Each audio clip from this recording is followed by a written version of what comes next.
जब हम अस्पताल के बारे में सोचते हैं तो क्या आता है दिमाग में? बड़ी बड़ी हाईटेक मशीनें, है ना? और काबिल डॉक्टर्स। लेकिन जरा सोचिए, क्या हो अगर मरीजों की जान बचाने का सबसे बड़ा राज इन सब के पीछे एक मामूली से बही खाते और एक बिल्कुल सलीके से जमे स्टोर रूम में छिपा हो?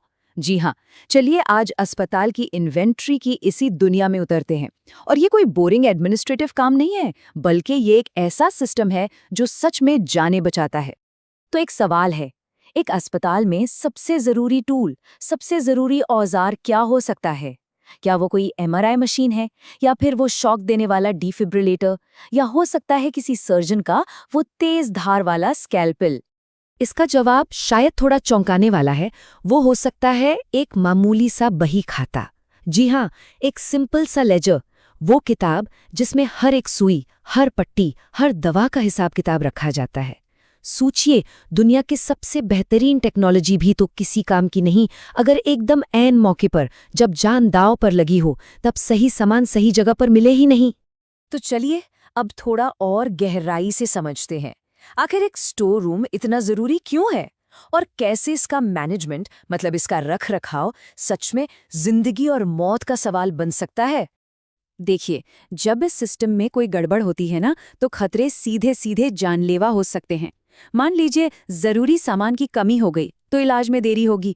अगर सप्लाई एक्सपायर हो गई तो सोचिए कितनी बर्बादी होगी, और अस्पताल का खर्चा भी तो बढ़ेगा। और सबसे खतरनाक बात, इन्फेक्शन फैलने का रिस्क वो भी कई गुना बढ़ जाता है। मतलब एक छोटी सी लापरवाही के कितने गंभीर, कितने सीरियस नतीजे हो सकते हैं। तो इस पूरी समस्या का हल एक ऐसे सिस्टम में है जो आप कह सकते हैं दो मजबूत पिलर्स पर खड़ा है। पहला है बही खाता, जिसे हम बुक कीपिंग कहते हैं, और दूसरा सामान को सही तरीके से रखना, यानी प्रॉपर स्टोरेज। बस यही दोनों मिलकर एक अस्पताल को बिना किसी रुकावट के चलाते हैं।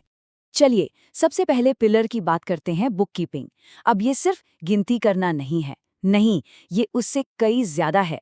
इसका मतलब है हर एक आइटम पर नजर रखना, उसकी जिम्मेदारी तय करना और हर चीज का एक पक्का सॉलिड रिकॉर्ड मेंटेन करना। अब बुक कीपिंग के मकसद भी काफी बड़े हैं। इसका काम क्या है? पहला, एकदम सही रिकॉर्ड रखना। दूसरा, किसी भी तरह की चोरी या गलत इस्तेमाल को रोकना। तीसरा, एक्सपायरी डेट्स पर लगातार नजर रखना ताकि कोई भी चीज बर्बाद न हो। और हाँ, ऑडिट के लिए पूरी जवाबदेही तय करना। जब ये सब ठीक से होता है ना, तो सही समय पर नया सामान खरीदने का पूरा प्रोसेस भी बहुत आसान हो जाता है। ये जो दिख रहा है, ये एक डिस्पेंसरी रजिस्टर है। समझिए, अस्पताल में आने वाले हर एक सामान का पूरा सफर यहीं पर बहुत ध्यान से लॉग और ट्रैक किया जाता है। मतलब वो कब आया, किसे दिया गया और अब स्टॉक में कितना बचा है, सब कुछ। और इस सिस्टम को और भी फुल प्रूफ बनाने के लिए हर तरह के सामान का अपना अलग रजिस्टर होता है। जैसे दवाओं के लिए एक ड्रग रजिस्टर, मशीनों के लिए एक इक्विपमेंट रजिस्टर, और तो और जो सामान खराब हो चुका है, जिसे इस्तेमाल नहीं कर सकते, उसके लिए भी कंडेमनेशन रजिस्टर होता है। इससे अंदाजा लगता है कि ये सिस्टम कितना ज्यादा डिटेल्ड और थॉरो है। ठीक है, तो अब आते हैं हमारे दूसरे पिलर पर। ये वो पिलर है जो पहले वाले के काम को पूरा करता है।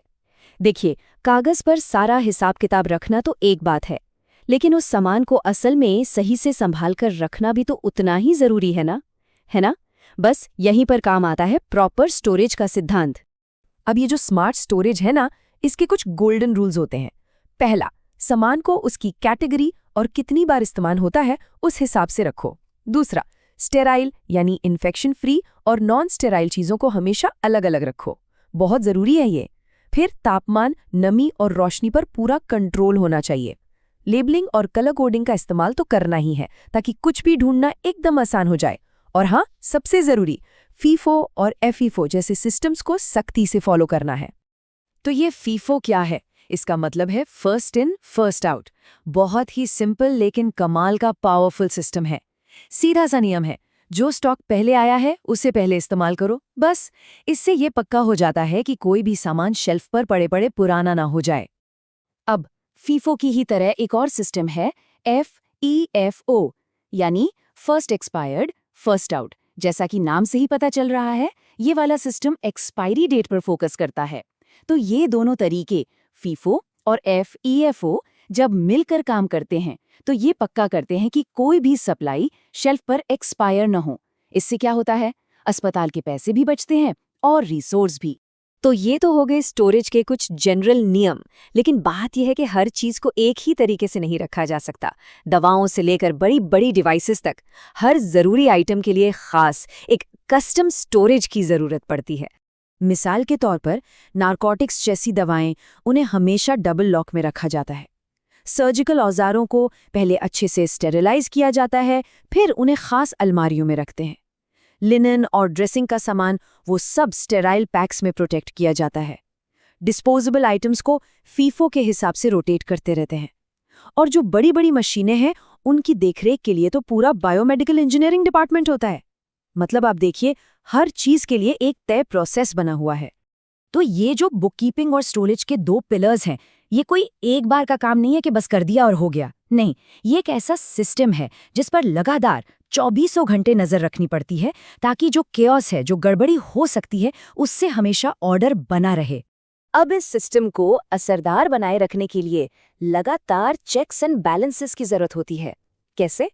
देखिए, नर्सिंग स्टाफ हर महीने स्टॉक वेरीफाई करता है। एडमिनिस्ट्रेशन की तरफ से हर साल ऑडिट होते हैं। चोरी वगैरह रोकने के लिए अचानक से सरप्राइज चेक्स भी होते हैं। और इन सब के साथ साथ कंप्यूटराइज्ड रिपोर्ट से ये भी देखा जाता है कि कौन सा सामान कितना इस्तेमाल हो रहा है।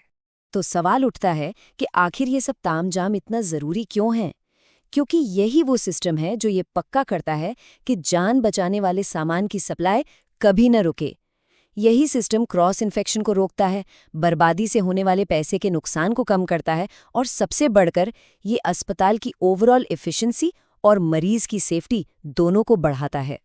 तो आखिर में ये सब हमें एक बहुत बड़े सवाल पर लाकर छोड़ता है। क्या दुनिया की सबसे असरदार दवा सिर्फ अच्छा ऑर्गेनाइजेशन है? हो सकता है। शायद एक इंजेक्शन या एक गोली की तरह ही एक सही से मेंटेन किया हुआ बही खाता और एक बिल्कुल व्यवस्थित स्टोर रूम, ये भी हर रोज चुपचाप बिना किसी शोर के किसी की जान बचा रहे हैं।